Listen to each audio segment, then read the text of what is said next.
Okay, guys, we are live for the webinar, and I do want to apologize for the glitch. We are experimenting with a new upgraded platform of Webinar Gym, and it's got some really cool features. However, it has to work before we're going to be able to commit 100%. I do have a support ticket in. So we had to work fast. When we realized at 9:47 that we were having a glitch and weren't able to actually launch the webinar, I hastily copied and pasted the 60 people who had registered for this webinar and emailed them that we had created a new webinar. So I hope we didn't lose anybody. I'm sure we did. But anyway, we do have some folks who have got back in the room right now, 9 attendees. We'll give it a few more minutes as I send out a second email with the link to register. And did you guys get, let me enable the chat here. Did you guys get the email, and is that how you got notified, or did you just happen lots of feedback? Okay, mute your mic over there. All right. Okay, what about now? Are you hearing an echo now? If you guys are, if there's still feedback, let me know. The other, you can't understand. Okay. Wow, we still may be having technical difficulties. Let me try mine.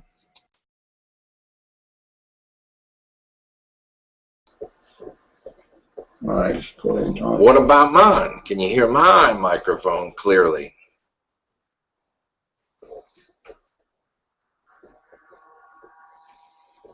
All right, it says much better. No feedback now. Okay, unmute yours. Okay, now Rob just muted his mic. We're sitting next to each other. That's the problem. We're not normally in the same room when we're doing a webinar, but the nature of this webinar was more hands-on teaching. So, are you guys still getting the echo now?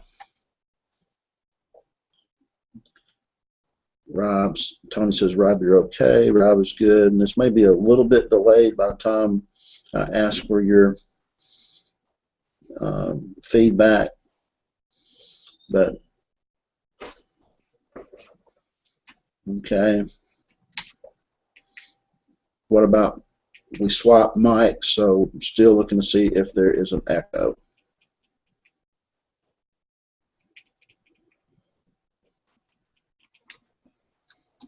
And a few more attendees. It's perfect now. Okay. All right. So, woohoo! You couldn't hear him, but you could see him. Maybe you can hear him over my mic. Can you read my lips? So anyway, we are going to get started, guys. With these technical difficulties, we had to go slow here, so swap back and forth. But we've got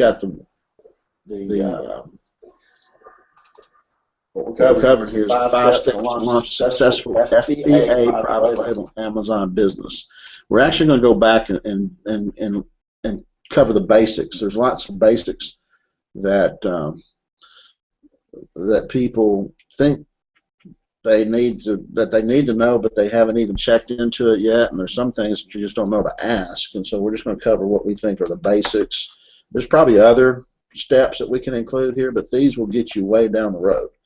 And then I'm going to take a poll, so I'm going to turn this over to Rob, but I'm going to put up a poll and see how many people already have a Amazon account. But I'm going to turn it over to you, so I'm going to. Okay. Good morning, everybody. We're obviously with the internet and this great technology, sometimes things get away, so I want to apologize as well. So my first question is how many of you do not have an Amazon seller's account set up right now? Because what we want to find out is how much time we need to spend in setting up your account because obviously you can't do anything without a Amazon seller's account. So there's a poll. If you'll go, and we're going to need your interaction today. We have a small room. I think there's about 25 of us here today. So we have a small room. So we'd love to have you participate, because some of this stuff we may not need to cover, or we'd be glad to cover it for you. So that's the idea. Actually, there's about 11 people. All right. So anybody that doesn't have an account.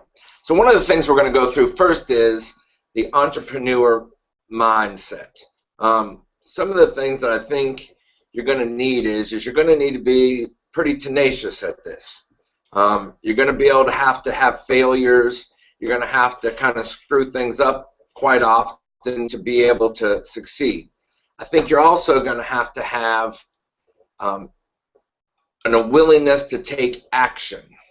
And by action, that means, every week you need to do something to continue to make your business,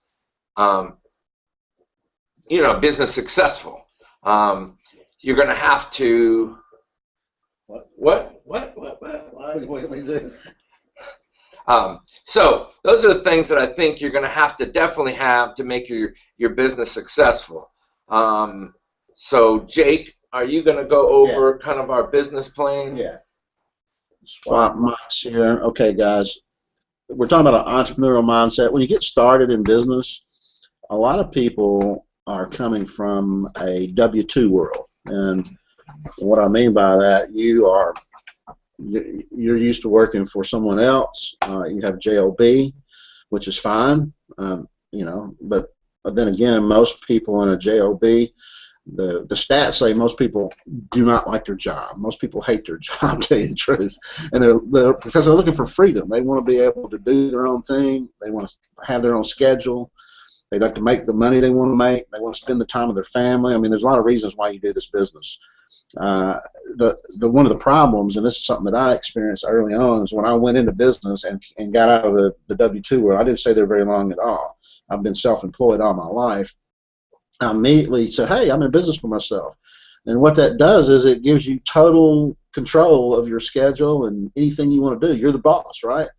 But what happens a lot of times is that you spend a lot of time doing stuff that doesn't really help you make money.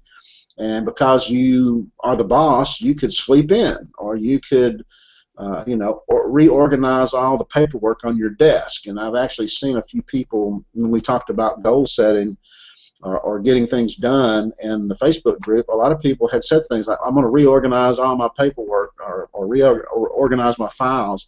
That generally signals that you're not sure what you need to be doing, because that is not an important thing to be doing. Maybe you need to do it once, but I wouldn't even put it on my goal list. That's just a task that you have to do.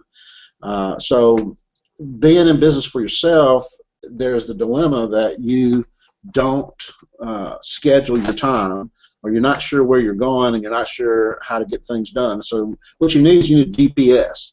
You need to know how to get there, right? GPS, goal, plan, and schedule. You have to have a goal, and then once you have a goal, you can structure a plan behind that goal with your business model to say, okay, this is what I got to do to make my goal happen, and then you got to schedule the tactics that back your strategy. You got to schedule your work. And so one of your goals might be, okay, I want to make so much money. Well, I don't really think that's a good goal. It's an okay goal, but I think something that really, you have to ask yourself, why do you want to make that kind of money? And when you start asking that question, well, why would you want to make more money? You start saying, well, because I want to have more free time. Okay, why do you want more free time? Well, because, right now I work, 50 hours a week. I'm on salary. Sometimes I work 60 hours a week, and I am missing my kids' ball games. Okay, that is more of a goal. I want to spend more time with my family. I want to be able to do those kind of things. That's your real goal. So what would it take to get you out of your job and get in a position where you have more time to spend with your family? And that might be a certain amount of income. So the income is just that's just the catalyst or the conduit in order for you to get out of your job and work in a situation where you have more time. So figure if that's the case, now you can back it out and say, well, if I had X amount of income coming into my household, it would replace the income I have now. You may not even need to replace your income. Some of you may need to make 80% of your income or 60% of your income, and you'd be happy and not have to work your job. Plus, if you're not working your job, guess what? You can actually spend more time with your family. You're not driving and spending money going to your job and maybe not as much, etc. So once you get your goals set up, your next step is to get a plan together, and your plan would be build an Amazon business. That's what you decided to do. Is look at it and say, well, if I need to make $2,000 a month and I have a product, how much profit do I need to make on that one product? And if I get a product that I make $5 per sale, then how many sales per week or a month, how many sales per day that I need to make to clear $2,000 a month? That gives you some solid intel to figure out, okay, that's the case, and I need to build a plan to find a product that I can sell 5 units a day at $5 a day, and then over a month it gives you the money you need. Your schedule needs to back into, okay, so how much time are you going to spend researching products? And of course, this is a front-loaded business. All the work is right up front, scheduling, figuring out what you're going to sell. Some of your work, though, needs to be maybe making money in the meantime. And one of the things that we recommend we're going to talk about is why not start out doing some retail arbitrage. Why not go to Target and go to the clearance aisle, find some products that you can buy cheap, come home, put them up on Amazon and list them, and start selling now while you're doing your research. So now you have to schedule that time in. So maybe you schedule a day a week that you go out on a Friday afternoon or Saturday, do your research, and go actually purchase some retail arbitrage. Well, now we're not promoting that you should continually do retail arbitrage.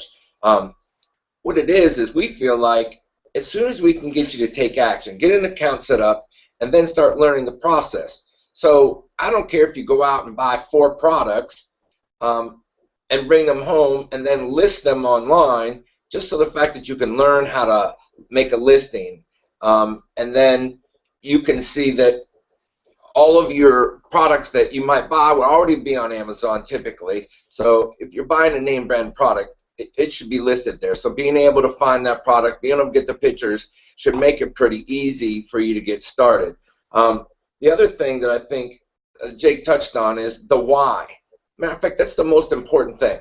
Why are you doing this? And you're going to have to define that for yourselves. So if you have the why, then you know what every direction and everything that you're going to do. So there's nothing else that you have to need to be able to do that. So another thing that Jake and I talked about is how important it is to have a mentor. If you'd like to cross over and be able to skip some steps, to not fall in the potholes, because those that have went before you, they've already made those mistakes. So the idea is, and I don't care if they're one step ahead of you, if they've already set up their account, if they've already, they've tried one product. Now, I'm not suggesting that you get into the retail arbitrage business, because it's a lot of work, quite frankly, to sit there and go out every week. It will become a regular job for you. You're going to have 10,000 products listed, or 3,000 products listed, or 500 products listed. And to be able to get that, basically you're creating a savings account on Amazon, because you have all these products there, you want to spend all this money.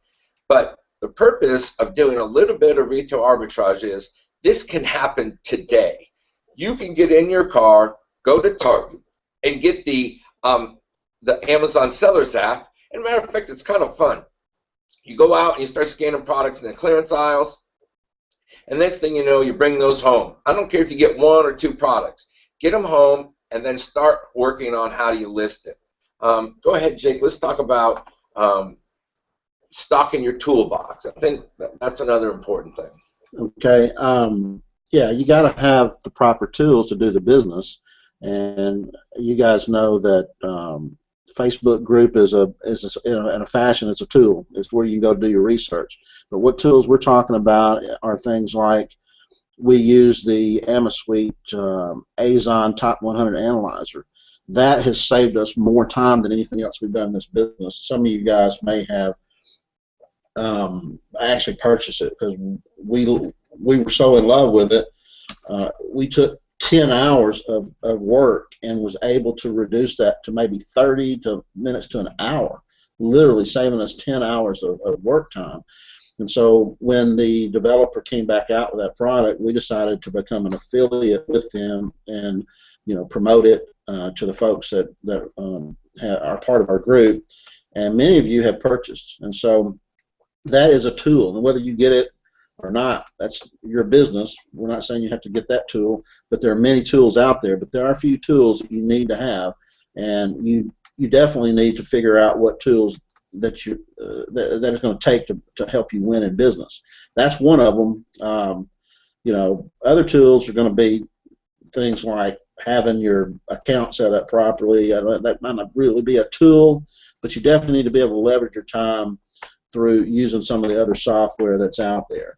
I would say go back to the mentor relationship before you go purchase a tool. You might want to come on our group and ask who's got it and what they think about it, because there's a lot of shiny, bling things out there that you pay your money and you probably regret at some point whether you do that.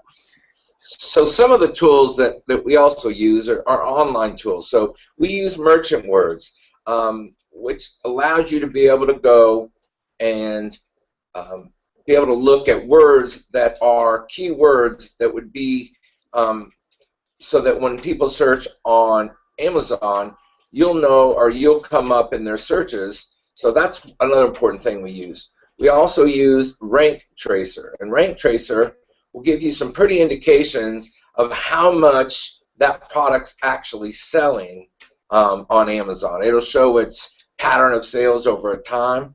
There's another toolkit that I've seen lately, and I've spent some time looking at it. It's still being developed, but it's called FBA Toolkit. So that's out there.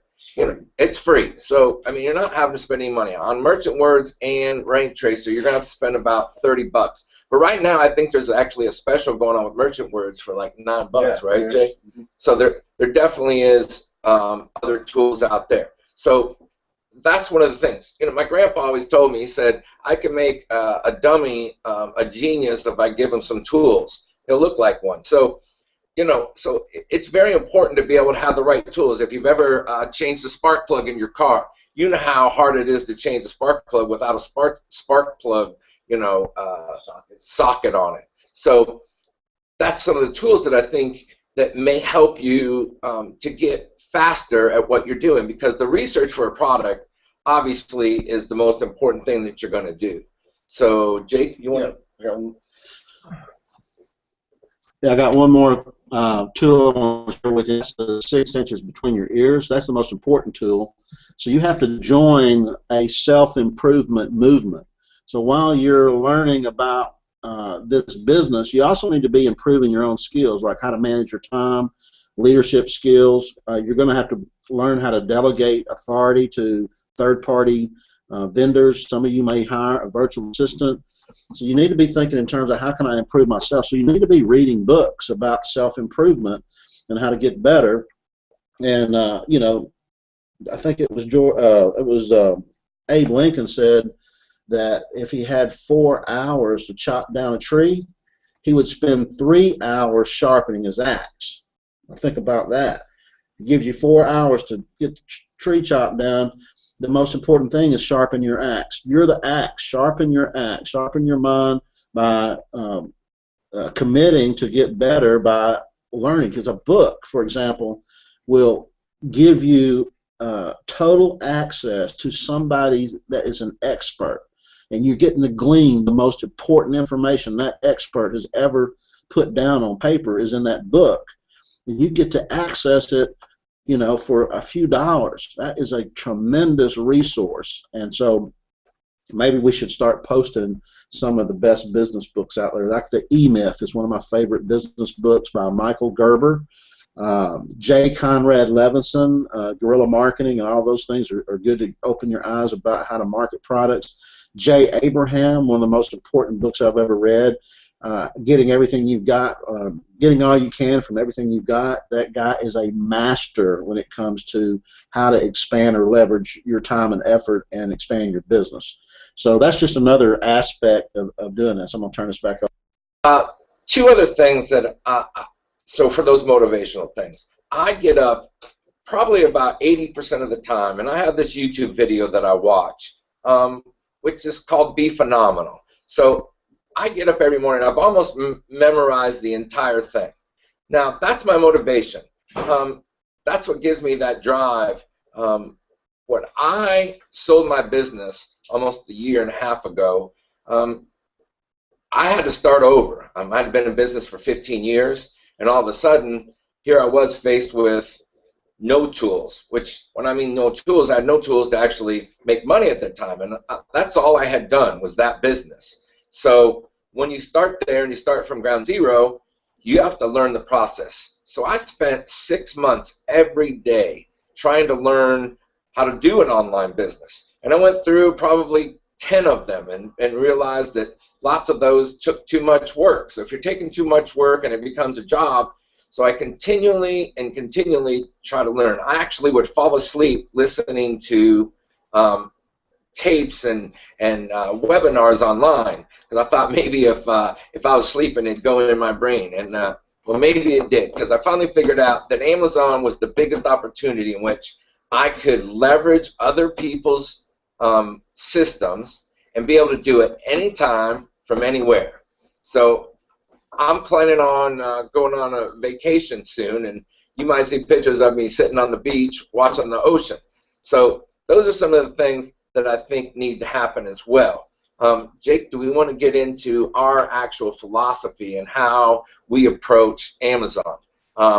So one of the things that I think if you're approaching Amazon is that our philosophy is that, and Jake touched on it earlier, is your goal may be long-term to be a millionaire, but our short-term goal is really pretty simple. We want you to be able to find 3, 4, 5, 6 products. So the first of all is you're spreading your products across several different veins of income.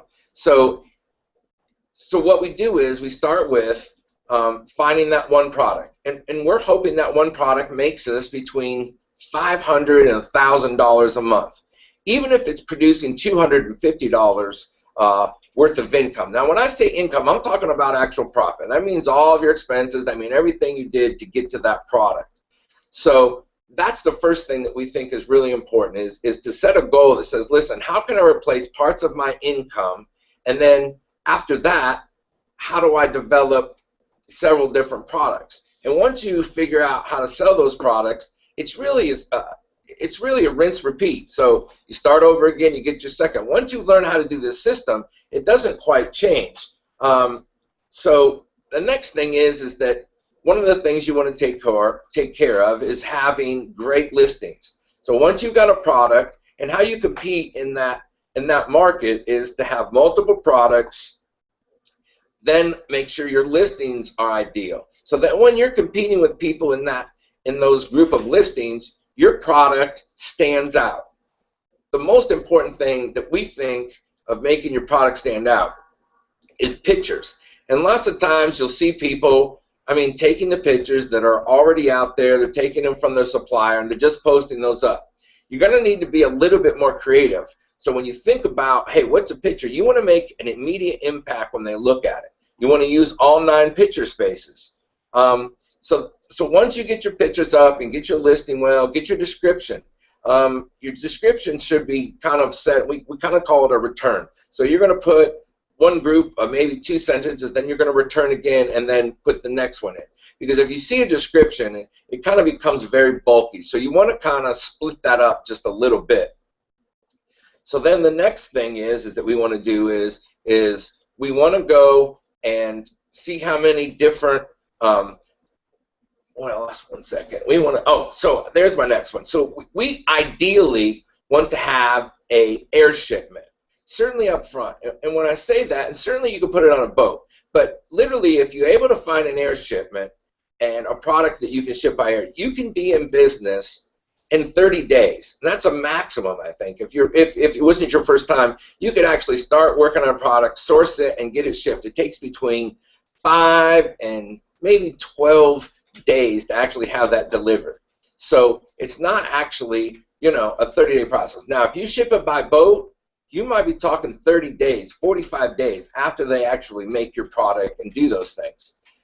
So we prefer air. Now, I'm not saying later on you can get into boats, but there's a whole other process, and then you have to go through customs more, and you have to figure out how many products that you can put in a shipment in a container. So it becomes a lot more difficult. We also want that product, if you're going to ship it by air, we want it to be around a pound or under a pound. So, you know, having large products. And so also there's a thing that we try to stay in is to keep a product between $10 to $12 to $15. And the reason that is because if you pick a product that's $20 and the product costs you $10, well, by the time you try to buy 500 products, now all of a sudden you're into $5,000. So most people probably aren't going to be able to get that. So one of the things Jake and I have recently developed is that Alibaba is a great source, but the MOQs in Alibaba seem to be very high, and you're rarely going to find a product that you can order 100 of. So one of the things that we've decided is that it makes a little bit more sense when sampling a product to go to AliExpress, which is owned by Alibaba, and you go there, and lots of times they'll have the entire shipping price and be able to ship it to you for free. So the other day I was looking for a product, and the MOQ on it was like 10,000. Now it's a small product, but they wanted to ship 10,000 of them. That's why it's so small. Yeah, that's why it's so small, because we could airship it, but they wanted us to buy 10,000 of them. Now the cost wasn't going to be, because they cost about 10 cents a piece. Well, I was able to source the same product and be able to ship it here for about 15 cents. Well, 15 cents to me and 5 cents on a product like that doesn't make a big difference. And we were going to probably stock them with between 6 and 12 of those products. Well, at 15 cents or 5, you know, you're talking about 60 cents more for that same order. So in your price variance, it's not that much. But the great thing is that you are able to put that product up without having to invest in 10,000 products. Now, if for some reason it doesn't work, you want to be able to retreat from it. So there's a way in which you can get into a product between $750 and $1,000. Now, if you don't have a $750 to $1,000, we earlier talked about retail arbitrage. So if you got $250, you can start today. Now, certainly, like I said, I don't think you should be in the retail arbitrage business, but you can start there and raise the money up until you get $1,000 and then begin to sell your product. Now, one of the things that I am it's probably the most important thing being in your business. If you're not doing pay-per-click and you're not marketing your product, I don't care if you have the greatest product on earth. If no one knows about it, there's no way you're going to sell it. So I always suggest that if you have a product, you should spend 30% of the money that you have in your budget to be able to market that product. Because if you're not marketing, there's more likelihood that you're going to sell. Just because if there's 3 pages of listings and you're 3 pages back and you're going to enter that market at the slowest or the least amount of sales, well, you enter that market. I mean, where would you enter that market? So you're looking at almost 20 pages. So you're looking at your number 60 in your category. And if there's more pages, you could be put back to number 200. So if you start out with number 200, you're just not going to be able to move forward quick enough. Jake, you want to talk about getting reviews? Yeah, so here's what happens. Everybody knows you need to have reviews, but the good thing about pay-per-click is you don't have to have 100 reviews before you start doing that. What you really need is you need to have social proof that people have bought your product. So if you could get 7 to 10 reviews, and you could get 4 and 5 star reviews, when they come to your page, at your item page, they see that you have reviews. They may not, some people Here's what some people do. A lot of buyers never even look at the number of reviews. They just see that there's 4 or 5 stars. That's what they're looking for. They just want to look and see, oh, okay, they've got some positive reviews. So you need a 7 or 10. So what that means is instead of giving away 50 of your items or 100 of your items, which cost a lot of money, I mean, what if it cost you $10 and you gave away 100 products? That's $1,000. Wouldn't it be smarter to give away 10 of those products to your friends and family and have them review for you, and then you've got the social proof you need, and then take and that cost you what, $100? That gives you $900 instead of giving those products away. That you could actually start doing pay-per-click. And pay-per-click, basically, you're just telling Amazon, hey, look, would you, when somebody searches for the similar product, and the bestseller pops up on their screen, would you at least put my ad over here on the side so they see my ad? On the first page. On the first page. So your ad is right there next to the bestsellers ad. And here's what you can do. If they're selling this for $19.95, maybe you, if it costs you $10, you could sell yours for $13.95.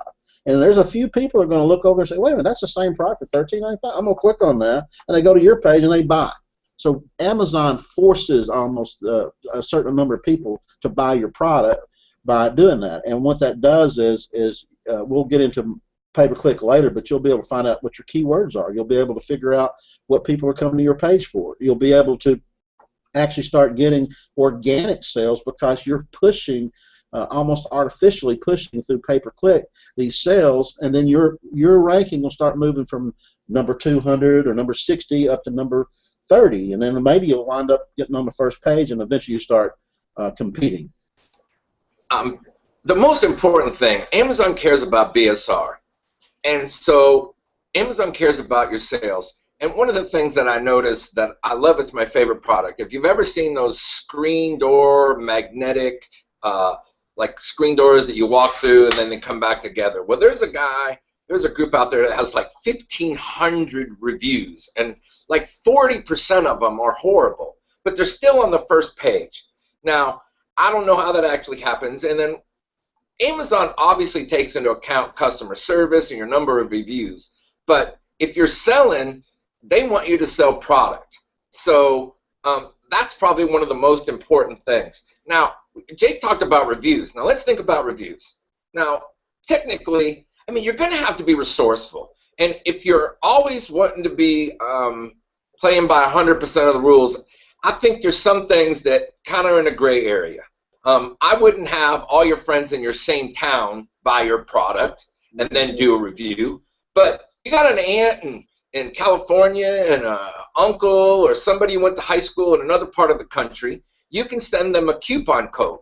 So I also don't like giving stuff away. I think Amazon has been taking down free giveaways here lately because they're thinking that some of these reviews aren't real. So even if you're doing it for $1 or $5, I'd imagine you can get a couple of your friends that you went to high school with, or your aunt or your grandfather, somewhere in the United States. So they come from different areas, and then Amazon still looks. I don't care if you sold it for $5 or $1 or whatever price you think you want to sell it to, that they're not going to care, and it looks like a sale, and there's no way they're going to be able to track it back to you. Now Jake sometimes thinks that NSA is watching us, so Jake's a little more concerned about that stuff. They are watching, he said. So I'm not as concerned about that. I feel like if Amazon is worried about me getting my aunt in California buying a product, we're never going to make it. So now we talked about those 7 reviews. So that 7 reviews, and here's my thought on that. You're going to have to switch to the second page of reviews to be able to see reviews after 7. So once you're on 7, they got to click and go to page 2. And it's just like when you take a product on the first page of on the first page of your Amazon. So to get to that second page, all of a sudden you lose 70% of people. So that's why it's so important to be on that first page, and that's why pay-per-click is the most important thing that you can do, because you can put yourself on that first page with everybody else. Now, if you don't understand how that works, and I don't know if we're going to get into it much today, but so what happens is if you look down on a page and you'll make a search, if you look down at the bottom of the page, you'll see it looks just like everything else that's on your page, except it says sponsored up in the top left corner. Now there's another line behind it where it's an off-site product. So people who have products on their website can actually advertise too. But the ability to be able to advertise and be on the front page. Now people spend as little as $5 a day. $5 a day will make you some impact. Then it also will lead to sales. And the sales lead to better BSR. Well, then you're going to start to get organic sales. And organic sales are basically free clicks. Now, the only time you pay for an ad, so you put this ad up and it sits down at the bottom. You're not paying for that ad to sit there. You're paying only when someone clicks on it. So if you bid a certain amount for a click, let's say you're saying, listen, I'm willing to give 20 cents every time someone clicks on my ad. So if you put up $5, you know, you're going to be able to get 5 times 5. You're going to be able to get 25 people that are going to show up at your listing and purchase your product. Now, one of the things that I think we didn't talk about was bundling and be able to get multiple products. So the one thing you want to do is you want to improve the product that maybe you're going against. You know, I don't know if it's, you know, if you look at the reviews of other products, you're going to see some of the gaps in it. So maybe you can ask your supplier, hey, listen, do you have a higher quality product? Now, one of the funny things that I see all the time is actually this product I was looking at yesterday, so I was sourcing, and so there was, the difference was it was made out of a plastic material. I don't know actually the actual size of it, but there was a mill level. So, you know, 3 mils and 6 mils is more like a thicker package. And then they had these sealer things on them, and one of them would have 1 on it. Well, on some of you could buy, you could get 2, so it would give you a better seal. Well, the difference in the product cost was 3 cents. So 3 cents, I want the higher quality product. So important is to ask your supplier, hey, listen, is there better quality? And then once you're listing that, you're going to get better reviews because the other products are not, they're not as high quality because you're now improved. So hopefully that gives you an advantage in the marketplace. Yeah, so you can, the other way you can improve your product is doing bundling where you add a second product that might be something super cheap. So for example, if you were doing, I don't know, let's say you, trying to think of something, let's say you're doing a water bottle, maybe you would offer, you know, some type of a gadget to go with it, maybe a clip, like where you could clip it onto your belt or something. And it's something cheap that would cost you cents on the dollar to add it. And then by adding that, everybody else is selling a water bottle might want to buy your water bottle because you also offer them, maybe offer them a pack of straws to go with it. The other thing is multi-pack. You know, somebody is selling, you know, we had our webinar the other night. I don't know if you guys saw Helen Edwards. But Helen, she sells lollipops, and she has like, you know, 80 different flavors of lollipops. Well, she has them in all these different sizes: a 1 pound, a 3 pound, a 5 pound, a 10 pound, 25 pound bags. So that's hard to compete with when you can come up with different multi-packs and things of that nature. So we're going to recap our business philosophy real quick. Hey, one more thing. We had a question up there. We had a question up there that I want to touch on about AliExpress. We're not suggesting, and many times AliExpress costs more than ordering from, to order it from China itself and then have it sent over. I guess it is China, but products. It's part of. It's part of Alibaba, but the prices tend to be more. But you know, this isn't something that we would suggest to do long term. But I can tell you this: if I find a product there and I want to test it out, and I can buy 100 units or 500 units of a small price, and then put those up and create the same package to create the same item without having to invest $5,000 in product, I mean, to me that makes a lot more sense because I don't have as much upfront investment in it. So then what I can do is try and sample this thing out, see how the market goes, and if I see it start selling pretty quick, and I see I'm selling 5, 10 products a day, well, I can kind of look at after a week or two and said, okay, I've sold 75 items, I got 500 left, either one. And by the way, AliExpress is going to ship it to your house. We don't suggest that you ship it straight to Amazon. Up front, you need to see the quality. You need to make sure it's packed right. You need those things. But I love AliExpress for that reason. Now, if you can reorder from there, right, you can order from there, and then what happens is, like I said, once you get established, you can then order from another person. Now, I told you that I ordered a product that was 5 cents different. Well, if I can have basically a supply at will of this product without having to spend $10,000. Now, if all of a sudden you start selling 25 a day or 40 a day, then you're definitely going to need to look at it. But when I looked at this product, it had a $9 after taking out Amazon fees, after paying everything to get it to my house. This product was making $9 per unit that you sold. So I'll take a $9 spread anytime you want. So if all of a sudden I'm making $50 a day, we'll do $50 a day, guys. $50 a day times 30 days is $1,500. So I don't know about you, but $1,500 is a lot of money. Now, if you add that up between 5 products, all of a sudden you're making $6,000. Now, don't expect that right away. I spent probably yesterday, because of the AmaSuite, when I was looking for this product and it jumped out at me, I think I searched about 10,000 products. I changed my parameters. I looked in automotive. I looked in beauty. So I spent a lot of time trying to find a product. Now, you certainly, we're going to give you a form later on that you can kind of start without having to buy an actual software program that you can do it. Order from yeah, I hear Swacker. Okay. All right, I know these.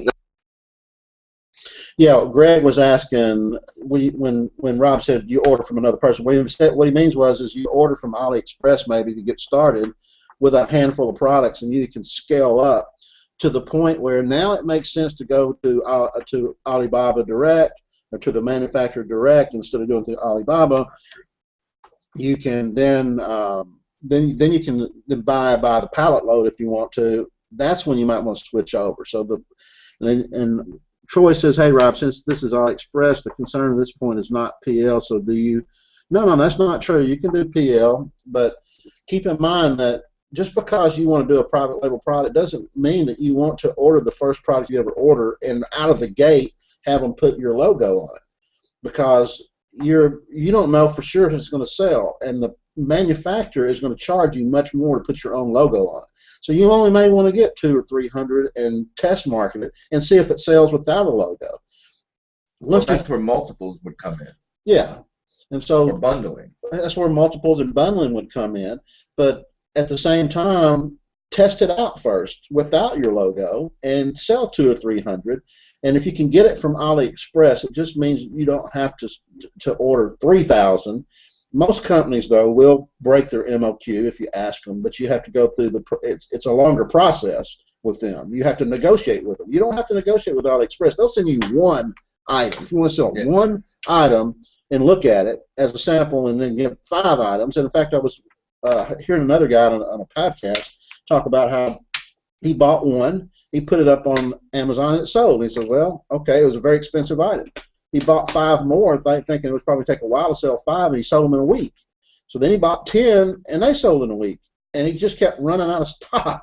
He finally figured out, hey, this thing sells. So then he went back to, and he was buying it through AliExpress.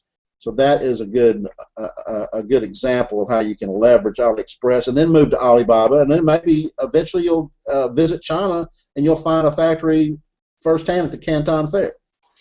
Now, guys, this is our philosophy. That doesn't mean it's correct. That just means that's how we figured out. And what I want to do is create the simplest way in which I can reduce my risk. And if I can reduce my risk, then I have a more opportunity to have success, especially when you're starting out. You don't want to get into having to spend $10,000. Now, when you private label, they're going to want you to spend, they're going to want you to have, I mean, they might cut their MOQ in half, but no one's setting up presses and doing all these things to private label your product if you're not ordering a large amount. Now, the product that I was working on yesterday, it they would private label it for you. I think I can't remember. It was like 1,000 products, and I think it was 15 cents a piece, and they would certainly put your stuff on it. So the AliExpress people, I think lots of them are smaller companies, and they're trying to move their way up to be a much larger company. The AliExpress, I feel like they have different products, and I think it's very much, Jake, isn't it like the security in it? AliExpress has its own security thing in it, in which they'll hold the product, and it's a little easier to use PayPal on there as well. So again, that's just our philosophy in this thing. That doesn't mean it's correct. That doesn't mean there are other people doing it different. But we want to get you into business. We want to get you selling stuff next week. I mean, isn't that our goal? Now, if you're waiting 30 days or 40 days to be able to get your product up, well, in that time, you may lose interest because you're not making anything happen. So that's where taking action happens. You can start looking for a product today. Now, one more thing, Jake, before I put you back on. I had another product that jumped out at me yesterday, and it was something that's selling very well. And so I looked at it and found the product on AliExpress. Well, then I thought that I looked at the first couple of products, and they looked a little more luxury. The boxes they were in, and when I say luxury, they're like green, more organic, kind of green looking, simple. So I actually spent some time, and I'm still in the process of trying to find an attractive box to put these products in. So I'm not always, and listen, people may say, I don't want to touch the product and I don't want to do those things. Well, once you get to $6,500 a month, you can start hiring people and you're doing products and you can set in there. But up front, guys, be prepared to put a little bit of work in it. So I will get it at the house. I'll repackage 100 or 150 of them and find out what they're going to sell, whether they do not sell. So I'm going to invest, maybe $500, $600, $1,000, and I can have a product up. Now, and the idea was that I changed the product just a little bit, and then I literally I'm thinking about getting a stamp, a rubber stamp with ink, and putting it on the front so it looks even more organic. Like, hey, somebody's making this at their house, So at the end of the day, if it looks professional, but it looks like it's home. I don't think the word's homemade. I think it needs to be looks like it's from a company that is more organic or whatever it might be, so that there's some attractiveness to it. So, and the boxes cost 50. I mean, I think the boxes were like 50 cents. And again, I looked at AliExpress because they would send me 100 boxes. They do lots a lot. And what a lot is hey, listen, buy this much, we're going to charge you this much, and they'll ship it again for free. So that's why I like the box. Now, I found the right size box. I could put these in there. I think the presentation would look as attractive as the guy selling the most. Okay, Jake, here you go. Yeah, and Greg was asking, so would you still use pay-per-click, something that wasn't private label? Absolutely.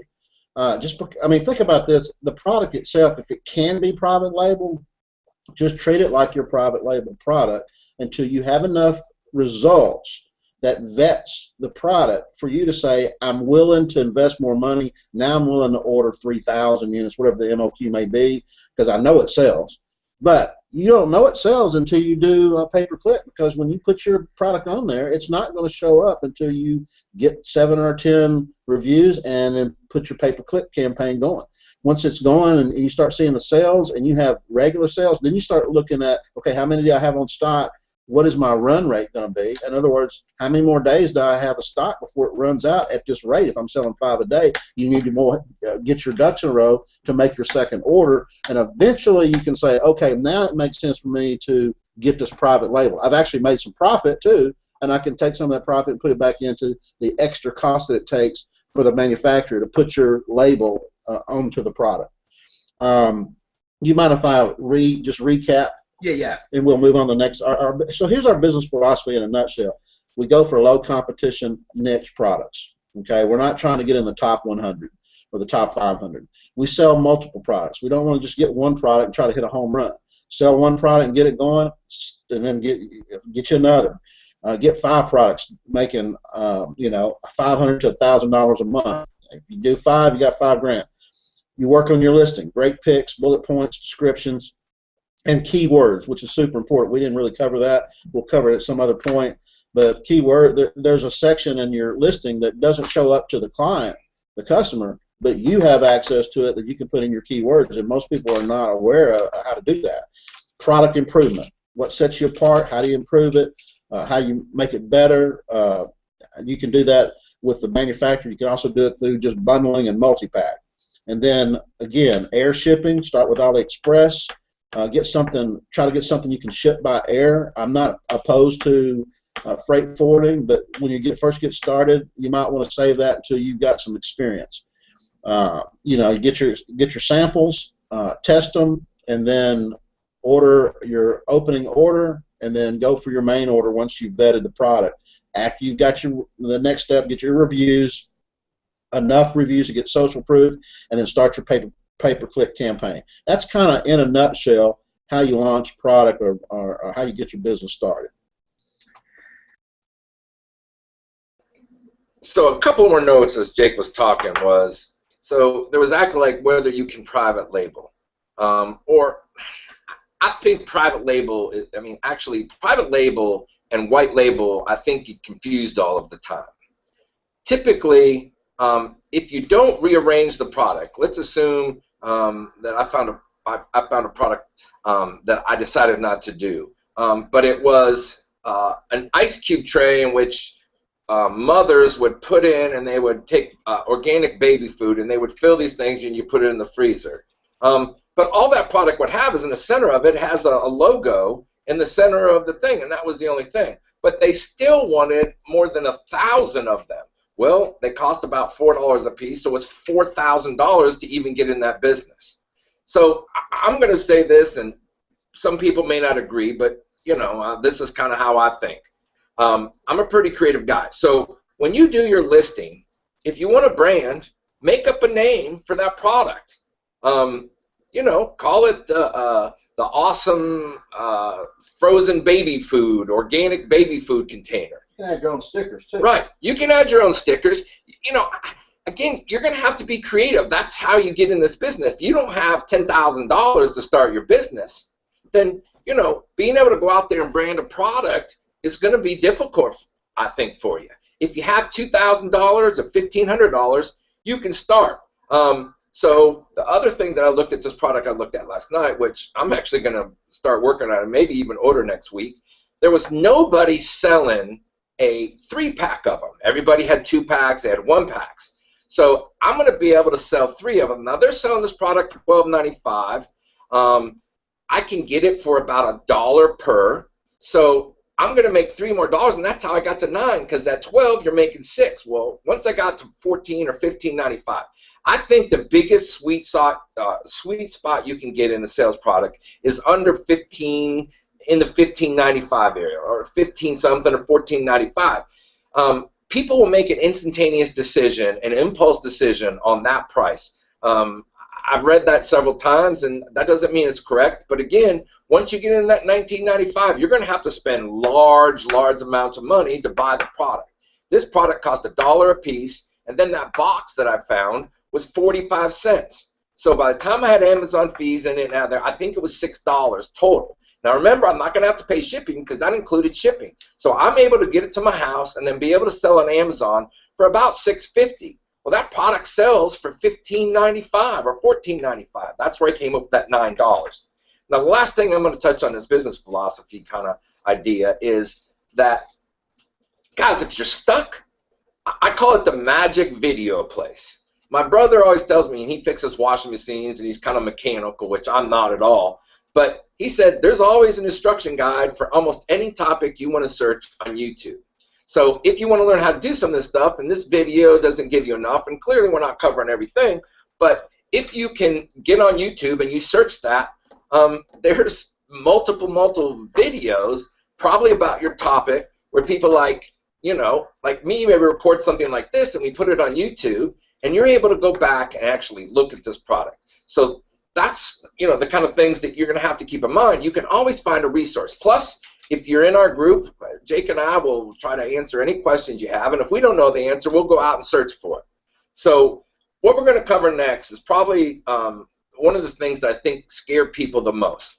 So before I go into this, I'm going to tell you one thing. I'm not an attorney. I'm not an accountant. This is not attorney advice. This is not accounting thing. So if you take this advice, then, take it at your own will, and, and if you get in trouble or do whatever, then that's on you. So, but this is how I approach this.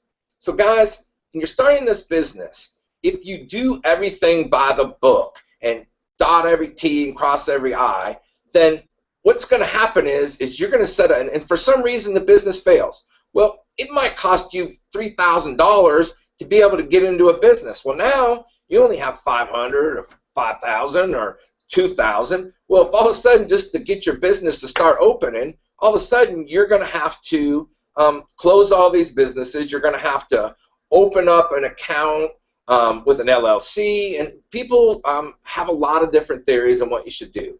So I'm going to kind of go over, you can pull that up, Jake. I'm going to kind of go over some of the most important things you're going to have to get.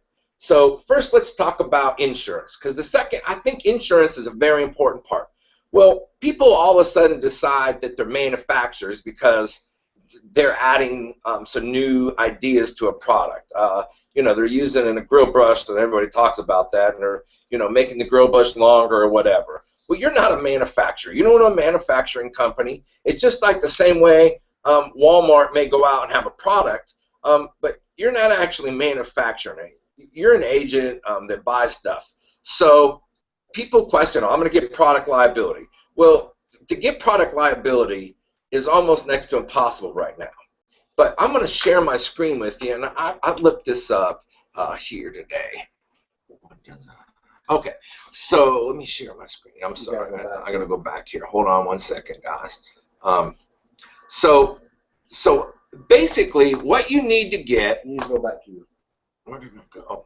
So basically, what you need to get for your business is you need to have a basic business owner's policy, and what that entails is you call your regular insurance agent. Now, don't tell them you're manufacturing products, because you're not.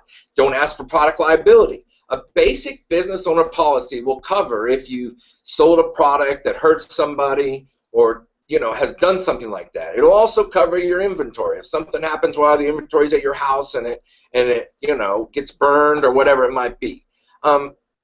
So at this point, you're a small home-based business, and they write policies all the time for small home-based businesses. Where's that share box at? Right there. All right, so I'm going to share my screen, and I pulled out some websites that will kind of define what a small business owner's policy looks like. I'll go to this one. No. It's in this. Okay, let's try that one. All right. Nope. Oh. Stop sharing. Stop sharing. I'm not a technical genius, so give me 1 second here. Share again. Share again. Look, you need to move your tab off of those tabs that you're. Alright, so let me open this up in another tab. I'm sorry, guys. So what this is going to do, it's going to show you. Just send me the URL. I'll share my screen. Okay, alright. So, you see, I'll send me just give me the link on Facebook. Alright, give me 1 second, guys. Alright, so.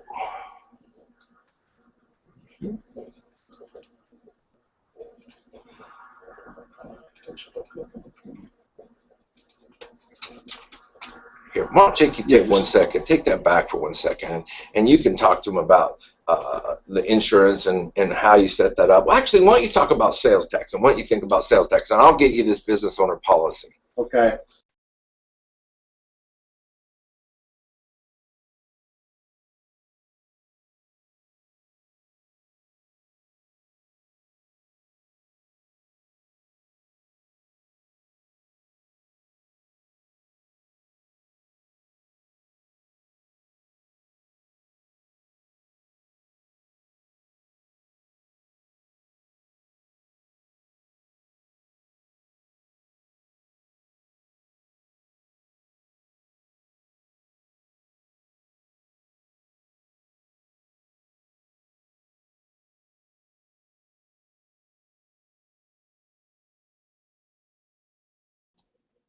I guess make sure you're muted. I'm sorry, guys. Hey. All right. So you guys didn't hear a word I said. I was muted. Yeah, but I was too. We were both muted. All right. Well, here's what I was saying on sales tax. You got, I mean, there's two types of tax you got to be concerned about. Income tax. Whatever state you live in, if you have a state income tax, and your federal income tax. It's real simple. Okay, I spent this much money. I made this much money. I subtract what I spent from what I made, and this is my profit, and then you got to pay income tax. Sales tax is a prickly subject. There's lots of people. There's a few people out there that'll say, well, you know, until you're making $25,000 a year or selling $25,000 in goods, you probably don't need to register with the different states that you sell in goods in. The problem is something called nexus. And the federal government says, hey, if Amazon, if you put a warehouse in Murfreesboro, Tennessee, which is where we're from, and we do have a warehouse, Amazon warehouse right across the street, which kind of sucks because you think you could just drive over there and dump your stuff over and they would take it, but they won't. But because it's located in Tennessee, now they have a business located in Tennessee. So anybody in Tennessee that buys something from Amazon, no matter if it got fulfilled from the Tennessee warehouse or not, because they have a business here, we have to pay taxes, sales taxes on it. If you've got people, there's 14 states right now that have these warehouses, and they're adding them all the time. They just added Illinois. I think they built one in Chicago. And so if you're selling your goods and somebody in Phoenix or Arizona buys your product because they have a status there, you're supposed to be collecting sales tax from them and paying that state their portion of the sales tax because you're operating in their state. It's a big, hairy subject. But we've done a little research, and I think we found something on the Amazon site that actually will give you some relief on that until you get to the point where it makes sense. There is a threshold that once you get to that threshold and you're selling X amount of product, you probably don't have to register with all the different states because it's a pain in the butt. You have to go register with each state. You got to, apply and pay a license fee in many of these states to have a business license there and to be registered to be able to sell products there. However, there is a level that we'll get to cover that. Once you're doing that kind of sales, then you probably can afford to have proper accounting done and use something like TaxJar, or maybe having your own CPA or accountant that takes care of all of that, and it makes sense to do that. All right, you ready to go? I think I'm ready to go. Yeah, let me make sure. Okay. So let me make sure my screen. Can you guys see his? I'm gonna put it in. All right. So we talked about. I think Greg just asked a question. What was this question? AliExpress. I'm gonna address that real quick. AliExpress is not going to be able to give you usually the same price that you're going to get from somebody who sells that way. Now, if you look at all of the listings on AliExpress, you're going to find that there's way different price structures in that. So, again, AliExpress is, can you make profit? And if it's $1 less or $2 less, and you're making $9 and you're making $7. Well, I can still test that product. So, getting caught in worrying about that, you're just trying to go through the motion. You're trying to be able to see if you can make money, and if you can find a product for less money, then that's kind of what we're interested in doing. So if there's a little bit more cost, or even, $2 or $3 more per product, well, if you could make the spread on it, and you're seeing that they're selling it on Amazon, typically, unless you're just buying, there's some people on there selling, ultimate retail. Now look for lots. So lots you'll see. Now I saw my product last night selling for $2.98, but I actually found someone who's selling it for 98 cents. So get out there and look. So can everybody see my screen?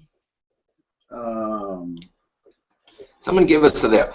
So Ray says yes. Okay, so if you see this, I'm going to take all these and we're going to put the show notes that we actually made, plus we'll put some links in it, and then we'll be able to all share all these things that I've shared with you. So business owner's policy, it's a basic business owner policy. So it's going to protect you from the property insurance for buildings, contents owned by the company. So if all of a sudden, like I said, if all your stuff burns down in your house, And then it has some things like business interruption services. So if you're at house and all your products are gone and you can prove that you were selling this much, and you're temporarily out of business because your house and all your inventory was taken away, you may be able to file a claim against your business on policy. Can I say one thing? Yeah, hold on. Jake wants to say something. Let's go all the way to the top. Oh, there it is. Yeah, and be careful, guys. Don't just start stocking stuff at your house. If you don't know for sure that your insurance covers running a business from your home, you may shoot yourself in the foot and say, hey, I had a fire and I had $20,000 worth of stuff. And they're going to say, oh, it was for a business? You go, yeah, this is your personal home. We never said we were going to cover your business dealings, and then you're going to have to eat it. So be careful of that. Make sure maybe the separate insurance would cover it, that Rob's talking about here, but make sure you're homeowners. You may have to get an additional amendment to your policy. You may have to pay a little extra to do that. I would suggest that you call your insurance agent that you're dealing with now.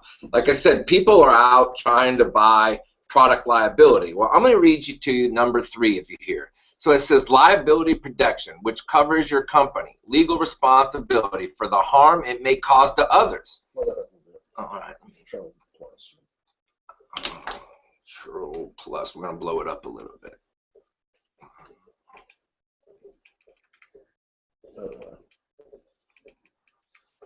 That's a little bigger. Yeah. So number 3, liability protection, which covers your company's legal responsibility for the harm it may cause others.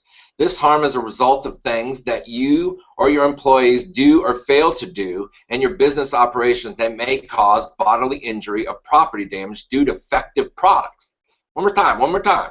Due to defective products, faulty installation, and errors in service provided. So that, I mean, you can see clearly that's what a BOP includes. They're not going to include professional liability, auto insurance, workers' compensation, health, disability. But what we're looking for is just a very simple policy. I talked to an insurance agent the other day, and he said for $100 a year, you could get something like this. This is a small home-based business. When you call an insurance agent, tell them what you're doing.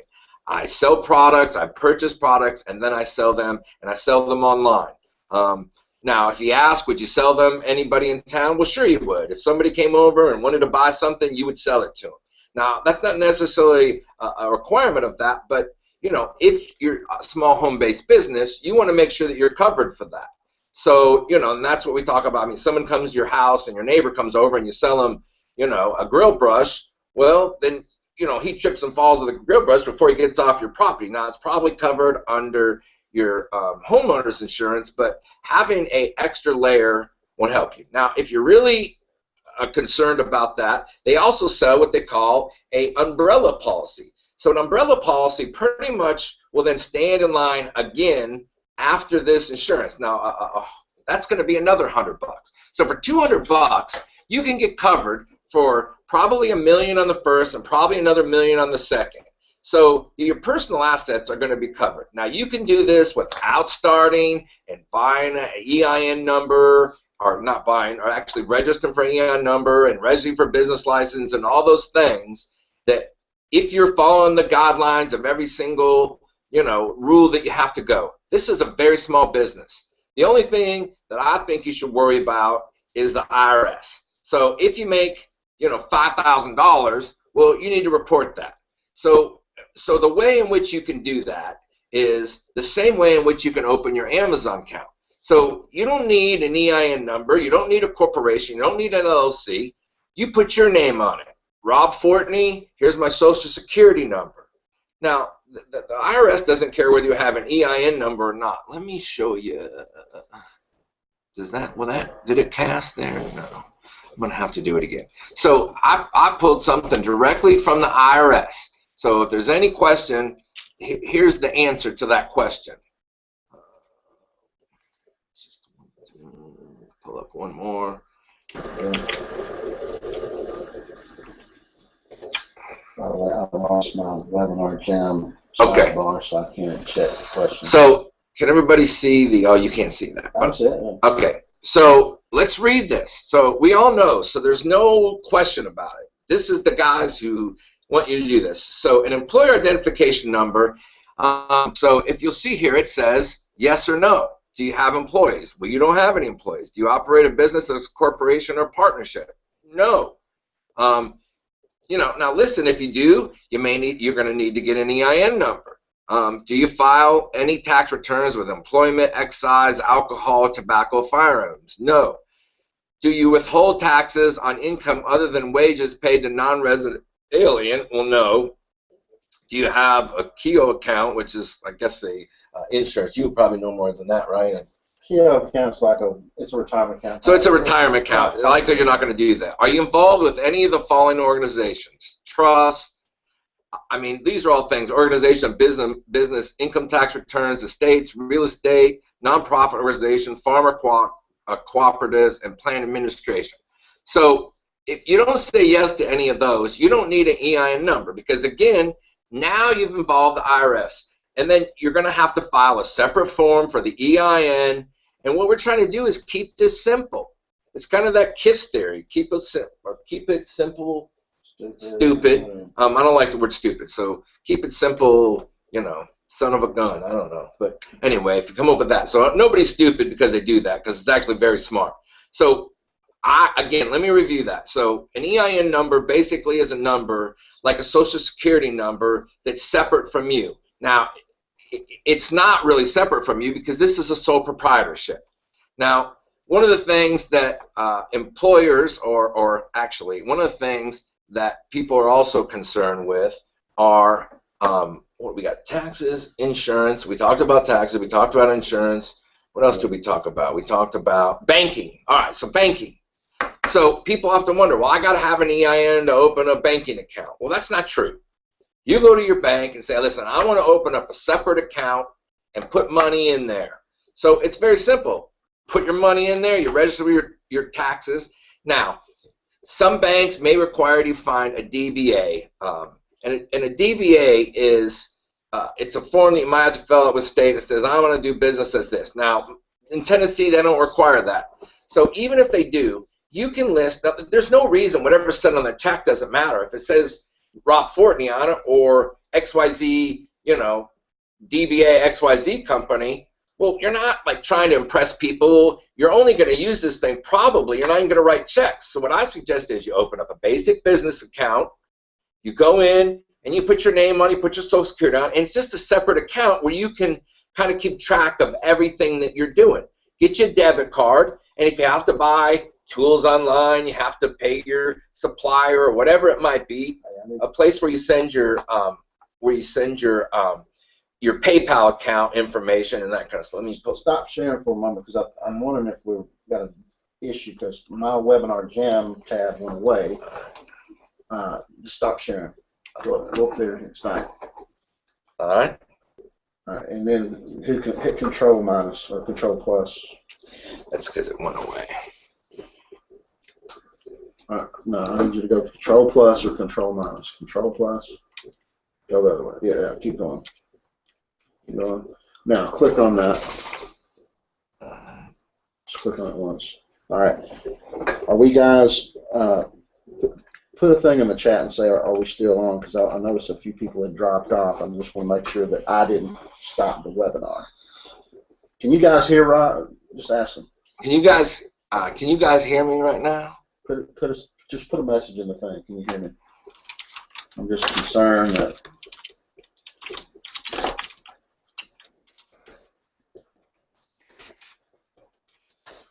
That's wrong spelling. H-E-A-R. My sidebar disappeared. I don't know where it went. I think it disappeared because I shrank mine. No. I hit it a while ago and it went away. All right, I'm not seeing any responses. Okay, so Teresa says yes. Okay. All right. Go back to what she's doing. So we were talking about banking. So you go to your bank, start a separate account, put your name on it, and the reality is all that is for you to keep track of the things that you're doing. So, I mean, it's kind of very simple. These are these things that I think stop people all the time. Oh my gosh, what do I do? Can I get insurance? Can I do this? I suggest the insurance because it's very simple. It's $100 a year. So that doesn't create all these other dramatic things that happens. You know, this sales tax nexus thing is a very complicated thing. I think we read something today, and it was that Amazon's not going to even send you a 1099 until you do over $20,000. Now, I suggest you definitely look that up again. We had just read about it this morning. Now, Amazon isn't going to report your taxes, your sales tax to each state. There's 14 of them, I believe, right now that you may have to register with. And the problem is this was set up. This is an antiquated system in all these states that they haven't changed because they were never thinking that people were going to sell products all over the country from certain places. So my number that I try to go with is $25,000. Once you make $25,000 in sales, you then should start collecting sales tax. You should start maybe looking at forming an LLC. But I wouldn't start an LLC until that year's over. Don't create yourself more up. So if you started today, I wouldn't start that LLC until I get to January. Now, one of the things people say, well, it protects your personal assets. Well, I believe that it doesn't work exactly like that. I've had over probably 20 lawsuits. I worked in the restaurant business and the bar business, you know, for 20 years. Every single time, I was sued personally, and every single time. Now, is it because you're a bad guy? Why do you get sued all the time? I get sued all the time because people fall on the ground and people just, I mean, silly stuff. It's not because you're a bad guy. It's not because I'm a bad guy. It's because just like people are looking for money. I had a guy one time, he got hurt somehow, and his wife sued me. What's it called? Well, basically, he couldn't have sex with his wife anymore, and so she sued me and said that she was deprived of him having sex with her. So, I mean, crazy, crazy stuff. But every single time they sued me personally. I think the space in there and the gap where you're going to fall in it is if you have this BOA, this business owners or BPA, the business owners policy, that you're going to cover that gap because they're going to cover whatever you've done and whatever you sold. Now, again, I'm not an insurance agent, I'm not an accountant, I'm not an attorney. These are just ways in which I think you can get started with starting this process and being able to not get stuck in a quandary of all this mess of stuff. So I think that's our bookkeeping, our banking. Now, bookkeeping. Oh, by the way, on taxes, there's a company out there called TaxJar. So keep a note of that. TaxJar actually will help you maintain the sales tax. It's about $40 a month, and what you do is you register for that. You also, Amazon will let you set up the sales tax in every state. So they'll let you go in and say, I want to charge sales tax in these states. They'll automatically add it to the bill or to the sales price. So you're actually not changing how much money that you're not changing how much money you're going to get. So if your profit was $9, they're going to charge a $15.95 times 10%, so that you're going to pay $1.50 in sales tax. But Amazon's not going to collect it, but they're going to pay you on that money just when they drop your deal. So you can separate that, and TaxStar separates that, but you also have to register in 14 states. So 14 states, you have to go file a sales tax license and do all those things. Again, so you do $25,000, I would not suggest that because, again, that creates a bunch of drama in your life if this thing doesn't do as well as you want and you decide, hey, I don't have enough time or whatever reason, you can't do that. All right, so how to set up your Amazon account. We did bookkeeping, we did, well, PayPal. By the way, the link in which you get paid, actually it is deposit. You have to set up your banking account, so you don't even need a PayPal account, correct? Yeah, but it would probably be helpful to have a PayPal account because you're probably going to purchase from Alibaba and you're going to purchase from other places, so you got right. tied to that. Okay, so that's why. So that makes sense. So a PayPal account will allow you to safely buy stuff from China, because if you can open a case and say, listen, I didn't get my product, it's not as I expected, and you can file a complaint with them, and it's likely that as long as things look that way, that they'll then pull back the money and not pay them. So that's one of those things that I think you should do, because PayPal kind of gives you some gap in there. Now, most of the people on AliExpress will take PayPal, or AliExpress has their own guarantee of that they'll back up stuff. So, Jake, we're going to talk about. We talked about the business structure. Does that help anybody? Give me some comments whether that maybe clears some things up for you so that you're not stuck in that quandary of, oh my gosh, I got to set up a business and do all this stuff. Basically, what we want you to do is get started, and we'll figure that a little bit out on the way. Now, what did you say? What kind of people were we worried of that would maybe follow every single rule? I read a post the other day, and he's like, set it up with every single rule. Well, I'm just telling you, anal retentive. Jake said somebody's anal retentive. But listen, you can go start an LLC. You can get the same business owner policy, and that's not going to change. You know, I don't know if you're even going to sell stuff in Wyoming or Tennessee. I mean, you got 50 states.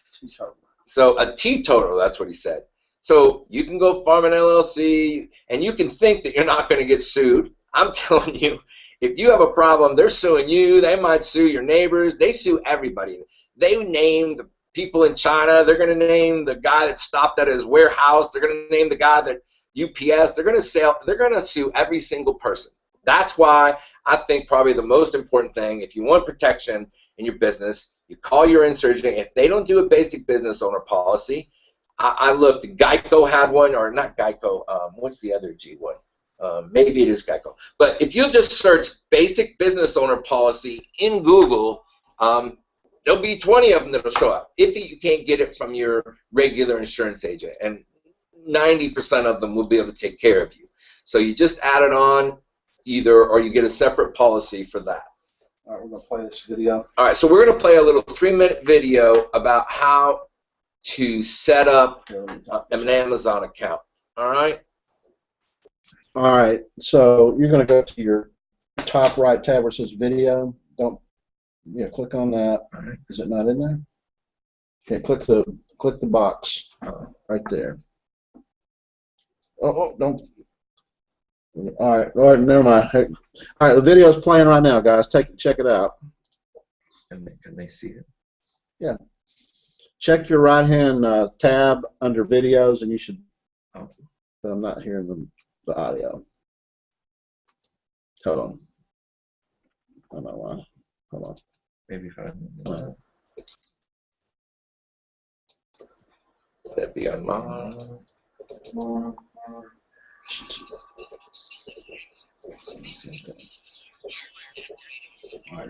Can you guys hear that? That's the same thing.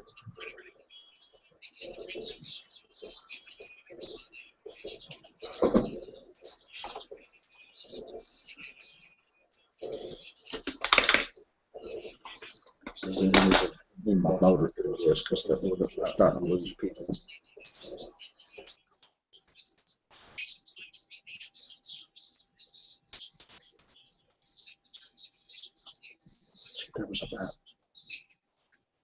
There was only a handful of people that didn't have an account. So that was kind of like time on this other guys. It's not that big a deal. It's easy.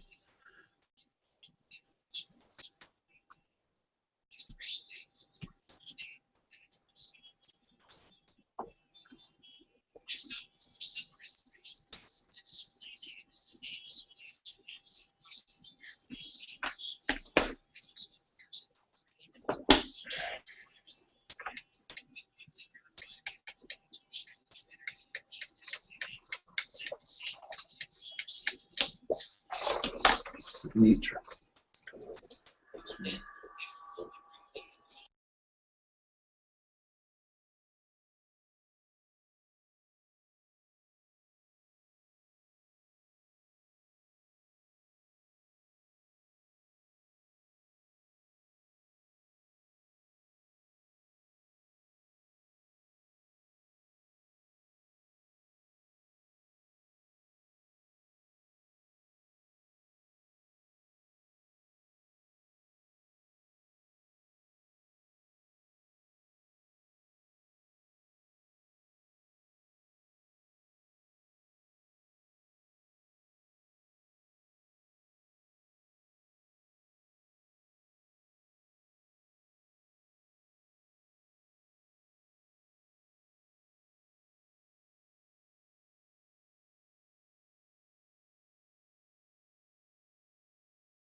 Uh, okay, guys. Hey, I'm not sure if you heard that or not. If you didn't hear it, Rob's going to post a link, and you can go watch it on your own.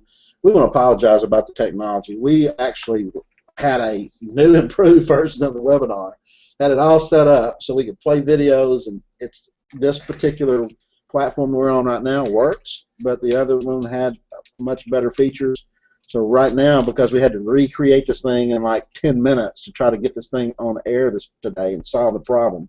That's one of the things that we do. We can call a shot and solve a problem and fix something, and we did fix it, but it's not running as smooth as we wanted it to because we did not have this particular webinar formulated for this particular platform. So anyway, did you already post that? I mean, I didn't post it yet, but as soon as we're done, The YouTube link? I will hear in a second. All right, he's going to post the YouTube link in the chat. You guys go copy and save it and watch it later. All right. I hope that that you see all the benefit in what we're doing, and that we're not the best technology.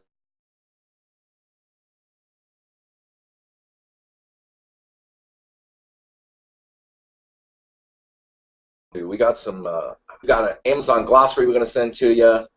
Oh, let me show them real quick the form, the IVT form that I have. Okay. So we're going to talk about we talked about sourcing, where we think you can get products. So we'll talk a little bit about choosing a product. I'm not going to spend a bunch of time and how you can find a product. But so we talked about how to actually go out and start with one product with the Sellers app. So let me show you this form that I made that will allow you to kind of quickly go through a product and look at it and decide whether or not the chat box actually frozen on Jeff. All right.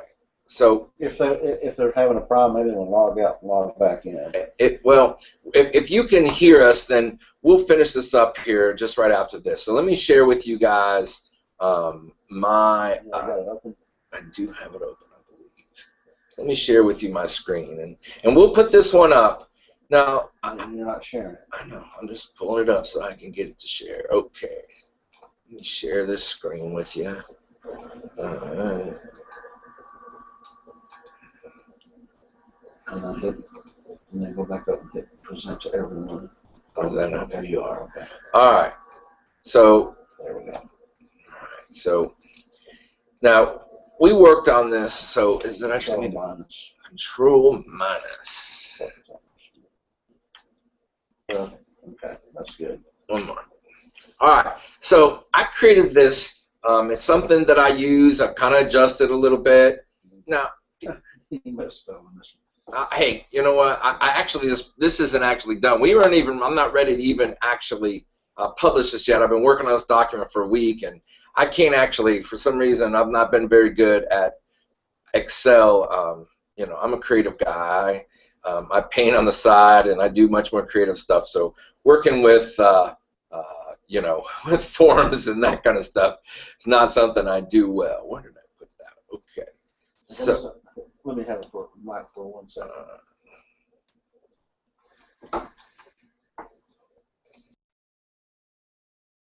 And also, guys, you're getting a sneak peek at our. We're developing a logo and a brand. So we believe there's going to be some things down the road that we can offer you. So you just got a sneak peek. You're the first folks who have seen that, the gorillas. So. All right, so I'm going to go through this document real quick for you. I'll try to supply this to you today. Understand there's a couple typos in there, and then know that you'll be able to get another copy. It doesn't change really what we do, but these are about 10 things that we use once we look at a product and we decide, hey, listen, this is something I might want to investigate further, but I don't want to spend a bunch of time trying to source it. And then I have another one that's called the Champion Product Evaluation, and I'm still finishing that out, and once we get through this and I get this out, then I'm going to do that as well. So if you'll see here, it says main category rank is below 10,000. Well, if that category rank isn't below 10,000, you just should move on to another product. Now, before I would do that, I would go into that, I would open that up, and look and search that product. So if it's soap or it's a grill brush, we always like our grill gloves, and you go in and you search grill gloves. I mean, there may be products, the first 10 products may come out and they may be, less than that. But if it's not less than 10,000 and it's BSR and its main category rank, a main category rank is when you first look, it looks all departments, and let's take kitchen and dining or automotive. That's what we're talking main category rank, because each one of those has a different BSR that will match to that category. And so somebody selling that has a BSR in the main category rank is not the same in automotive as it is kitchen and dining or home improvement. So what we would do is, if it has that, you're going to fill this part of the form out, and you're going to put 10 points in it. The sales price. Now, again, my ideal in the sweet spot is between 12 and 15, but you can go up to 50. You're likely that you're probably going to have to ship that by boat. So I would suggest staying below 24. I would really suggest staying around that $12 to $15 range on your first product. So if it's not in that gap, so you can decide that for yourself. If I'm selling a $15 product, it probably cost me $3 or $4 to get here, or $2 to get here. So you don't want to put yourself in a position where you're screwed up there. So here's some other things. The top 4 items should have all of BSR than less than 10,000. So once you get and do that search, you're going to want to make sure that this thing's selling. So you want to go in and you want to look, okay, here's the first product, here's the second product. When you do that search about that product, so you search grill gloves, you go in there, and the first 4 of them are selling well, then you know that some of the things underneath are selling, but they may not have the right listing, and they may not have the amount of reviews, so you can easily take them over. So, and that's in a designated subcategory. So if you have grill gloves and you go down and you search grill gloves and you go down and you look at grill gloves and the top 100, you're going to be able to see what those products are selling for in that category. Now, you may not be in a full category, but at least when you search that product, you're going to see that it's in a similar category, and it may not be in the exact category as far as just grill gloves listed alike. Now, if there's a lot of products, they absolutely will. So then the next one is, so if it scores that way, you're going to go in here and you're going to put in 10 again, and then 2 products with BSR ranking less than $5,000 in the main category. 5,000 BSR. 5,000 BSR, I'm sorry, in the designated subcategory 100. So you want to make sure that when you search grill gloves, there's at least 2 of them on there that are selling really well. You don't want to get in a product category where every single person is selling 10 or 15 products, or the top one's only selling 10, and there's no money in that product. You're going to have to find a product that's selling. Now, people get panicked about, there's 3 pages of listings, and they're doing this. Well, as long as there's not 40 pages, you shouldn't be scared of that product category, because people are selling them in 3 or 4 or 6, 6 pages of stuff. And so your bank's going to start around 100 in that product category, and if you improve your listing, you really work on getting those 7 reviews, then you're going to be able to sell that product. Ideally, the weight is less than 2 pounds. I really would like you to be under 1. The box shouldn't be bigger than 8 by 8 to put in an air shipment. So look for that. Now, I'm not saying you necessarily have to go with that. You may be able to find a product a little less. They may ship it in a bigger box, but find that out. Now, if you're going to ship it by boat, I suggest you get it less than 20 pounds and the longest side less than 39 inches. One of the groups that were involved, the Market Superheroes, Yep. They suggest up to 70 pounds. Listen, the real bottom line to this is the more weight and the bigger the box is, the more you're going to pay. So up front, you want to have a product that is lower weight so you can get this thing here as quick as you can. The 3 best-selling products on that site should have between 250 reviews. If there are 5 of them that all have 700, 800 reviews, 1,000 or 1,500 reviews, you may want to stay away from that product. So a 10% variable is acceptable. If there's 2 of them and the third one has 1,400, we just want to make sure that product is selling again. Now, you may not be able to overcome the guy with 1,400, but you may be able to get number 6, number 8, number 17 on that front page. It still makes sales. It still makes sales, because it's about, remember, we're just trying to put in $500 a month in our product or $1,000 a month in our pocket from this thing, and we're going to have 5 of them. So you want to have 7 items on the first page that have less than 100 reviews. So when you look at that product category and you find grill gloves, and by the way, don't sell grill gloves because it goes on for 400 pages, and page 3, they're still selling a bunch of stuff because so you're never going to be able to get in there, and your pay-per-click is going to be far more expensive to be able to get a category where it's so competitive. Hey, one of the things that I really like to see is a merchant-fulfilled product less than 10,000 BSR.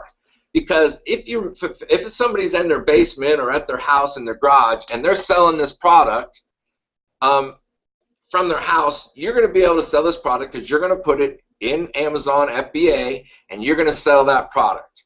The next one is ad space is full. Well, if at the bottom of your product page, if people aren't paying for those ads down at the bottom, now you may be able to then, okay, well, I could put my ad down there. Well, it's great. Nobody thinks that product sell anything because they're not willing to pay money to have their product down there. So you want to see ads down there so it becomes it's a competitive product and people feel like there's enough traffic there.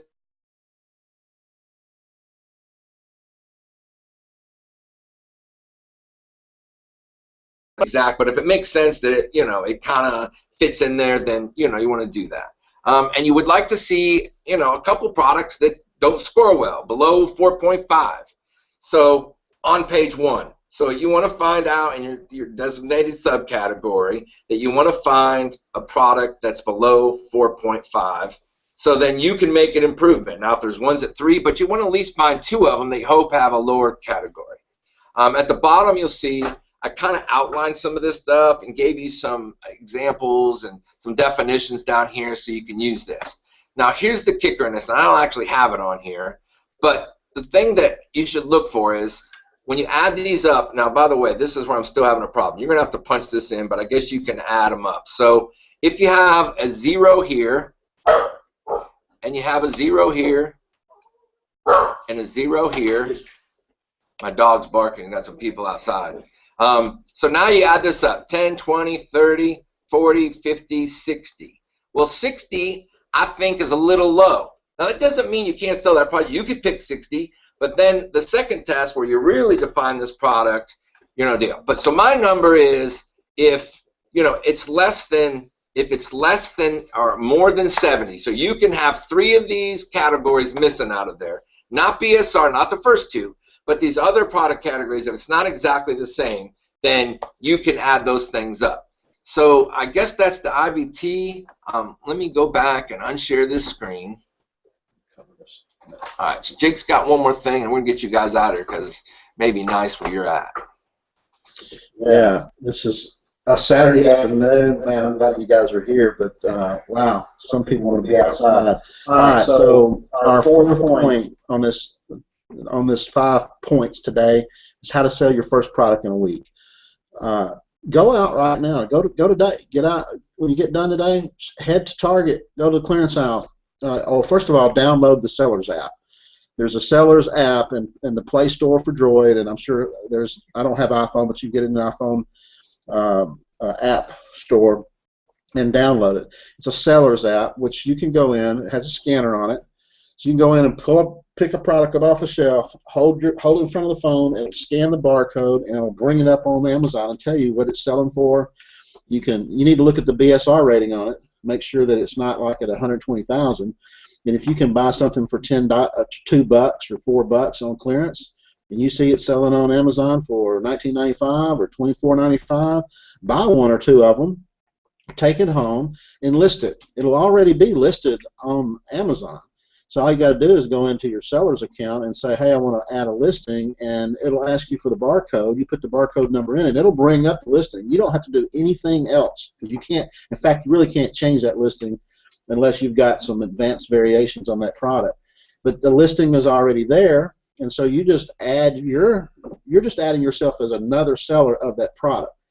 And don't go and drop the price dramatically. Look and see what the price is and price your product at the same price, maybe even a few cents more, even a few cents less, but keep it up there near the same price and list your product. And you might be surprised it may sell right off the bat. Because here's the thing, whoever's got the buy box, in other words, when you go in and search a product and the seller comes up and it says it's $19.95, and you can click the, add to cart or click one-click purchase. That guy owns the buy box, or that gal.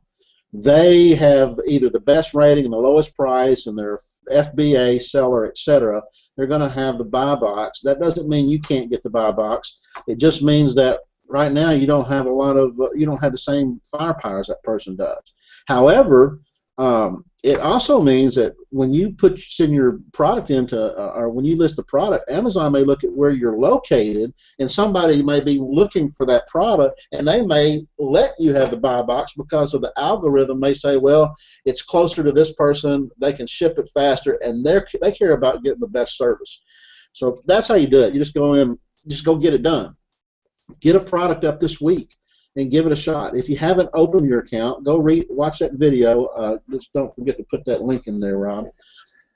And watch the video and go online and open up an individual seller's account. I wouldn't recommend that if you haven't started selling anything yet to go for a professional account because it's $40 a month. I would start with the individual seller's account and get used to selling. You can always swap over to the professional account later. And so that gives you an action step you can take this week to get things moving. I mean, we did this with a lighted ball cap. And in fact, it was really kind of we didn't know what we were doing when we first started, just like everybody else. So I had found this lighted baseball cap that had LED lights built in. It was built into the brim of the hat. It's really pretty cool. And I had noticed this hat was on sale for like $8 at Kmart, and it sells online for like $23.95 or something like that. So I bought like 3 or 4 of them and gave Rob a couple, and I took a couple, and we were experimenting with this thing. Rob put it up on his account, and about like 2 days later, you got an email from Amazon saying, hey, no, you didn't get an email, did you? Anyway, the bottom line is there was no photo. They took the photograph off.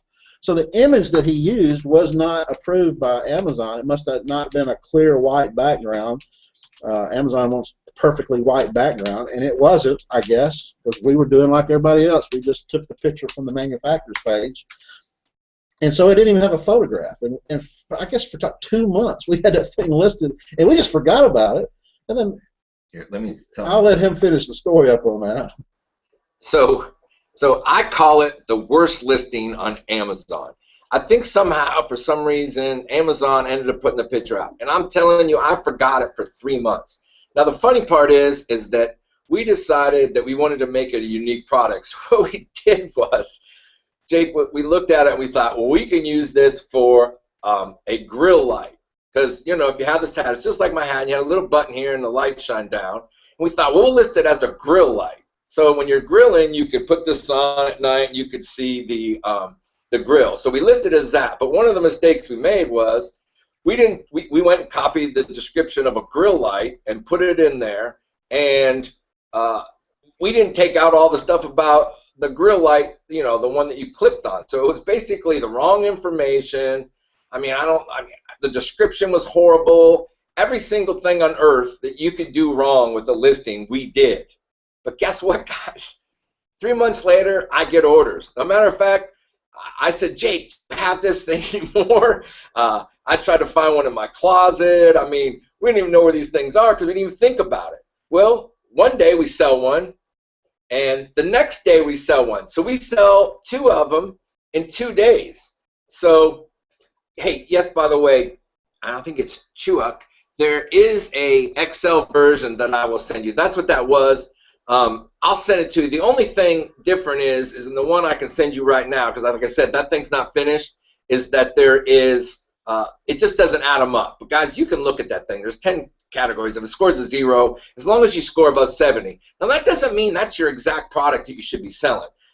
There's more things that you need to look at. How much does it cost to ship here? Is there a profit of, of 20% at least in it? So we'll send that out here. Maybe we'll cover it on Saturdays. One of the things that we're going to try to do is Saturday mornings. Well, we might change the time. We're going to probably. Yeah, we're working with this time. We don't know for sure, but we're going to do Saturday nights. Saturday nights. Well, I'm not doing it Saturday nights. I got date. We'll talk about it. Well, we'll talk about it. But So what we're going to do is we're going to try to create a weekly deal where you can come in and we're really going to walk you through.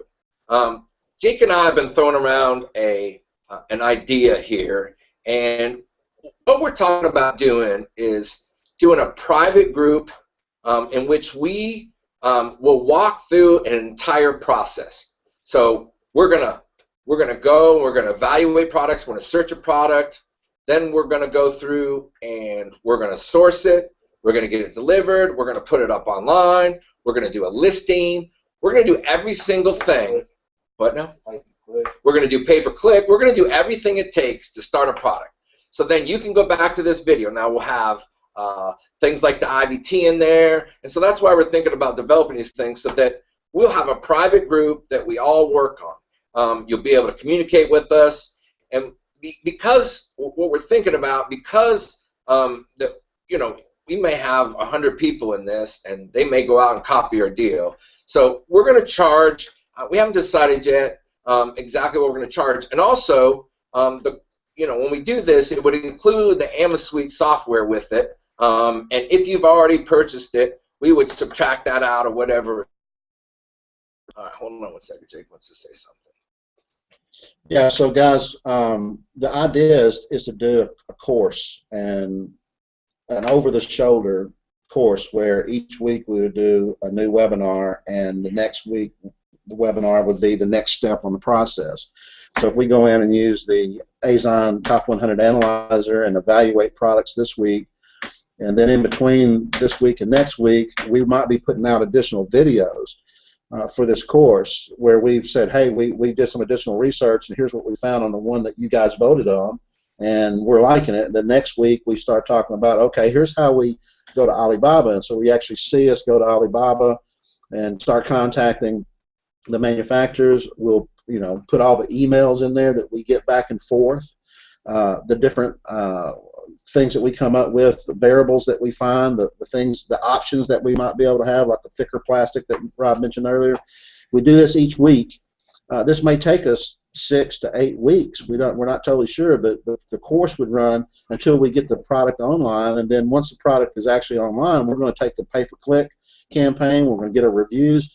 Basically, you're going to watch how somebody actually gets a product online from start to finish. We want to make it kind of like a membership course so that once all this information is there, it's going to be there forever. And we're actually even thinking about starting a membership site, a paid site where people can come, but for a small fee to be a part of the membership site. The value will be there that we can actually share lots of stuff that most people are not willing to share. The course that we're talking about is not going to be super cheap, but it's not going to be expensive either. We've been looking at some of these other courses out there that start at $500 and go up to maybe $1,000, and then you could go to this ASM for $3,500. We're talking about in maybe the $300 to $400 or $500 range. We're going to get some feedback from folks like you guys to see, okay, is it worth it to you to pay that one-time fee, go through that 6 or 8 weeks with us, and watch us actually find a product and get it online and see it selling and making money, and then maybe even graduate to the membership site where we've got a high-level group of people in there. So maybe you guys can give us some feedback in the chat room on what you think about that, because we're working towards that. We think there's some value there. We would really like to go past the Facebook group, which is good, but we just discovered yesterday that we can't even really talk to our people in Facebook. We can't send a message out. We set up an event for this event. We set up a Facebook event, and it only allowed me to invite like 70 people out of our 1,500 people that belong to our group. So we're thinking, we need to really have a forum that we control. And how would you like to have a forum where you can go in there and not just a Facebook group, but an actual real forum where you have all the threads and all the topics where you can post it and have an ongoing thing? As that being part of a membership site, along with videos, along with PDFs and Excel spreadsheets and resources, and having a weekly or a monthly webinar just for the people in the membership group, bringing on experts, maybe negotiating discounts for some of the tools, and like Rob mentioned, we will include that AmaSuite tool as part of process to be a part of that course. A lot of people pay $200 a piece for that. Yeah, a lot of people pay $200 just for the AmmoSuite software. So we're only talking about maybe $300 to $500 on top total to do that. So we're still working out. We're just looking at the total. We don't know for sure if it's going to be $297 or $497 or whatever. We're going to work that out, but we do want it to be cost effective. We think it will be. I don't know what it's worth to you, but I would love to be able to bend over somebody's shoulder looking at that whole process without paying $3,000 or $4,000, $5,000. So anyway, give us some feedback on what you think about that. So ultimately, we're going to even do almost everything that you saw today. So we're going to call an insurance agent. We're going to show you how to do every single thing to start your business. We'll start at setting up an account. We're going to screenshot all that. We're going to screenshot everything, so you'll be able to see our computer work through it. We're going to send you the email that we send to these people. So we're going to send you an email that you can send out and be able to get sourced. Now, just say, hey, I want your product is probably not the best way. So there's some techniques that we use to have them take us serious and things like that. So like I said, it'll be a front to back. It's going to include the AmmoSuite software, which I don't know, we had about 50 or 60 people that purchased that, and they paid $200 for that product. You're going to be able to get all that product. We're going to help you with keywords. So and here's the other thing. You'll be able to get a hold of Jake and I almost at any time. Now, I can assure you that it'll be in 3 or 4 hours, but one of us is typically always going to be available for you. So you can call us, you can ask us. Well, you're not going to call us, I guess. I don't know if we're going to give out our cell phones, but certainly we will take any message from the group. Anyway, we're completely accessible during this process. Anyway, just give us some feedback. Let's move on. So hey, let's give us some feedback. Let's get out of here. So if you got questions, go ahead and display them. If not, I think we're going to cut this thing down and go from there. Let's hit one more time here. Let me see here. Oh, got it. Yeah. The last thing is how to start looking for a PL product, guys. That's pretty simple. We've already covered it in this whole entire thing. You got to get on Amazon and start looking. If you've got a tool like AmmoSuite or the Top 100 Analyzer, or if you're using FBA Toolkit or whatever else you're using, start looking for, start searching for the products using some of these guidelines that we've given you. With that, I think we're ready to wrap it up unless we've got any other feedback or questions over there. Okay. One more chance. Last chance.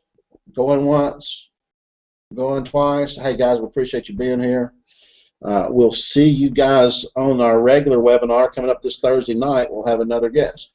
And then if they have questions right now, they can message us from the Facebook. Yeah, I sent an email out to everybody that had registered for this thing. So if you can reply to that email, jakerobinsonrvp@gmail.com, or you can get us in the Facebook through private messaging or whatever you want to do. All right, guys, that's it. Have a great Saturday. We'll see you. Take some action. Do it now. Take some action. Don't wait. Don't wait.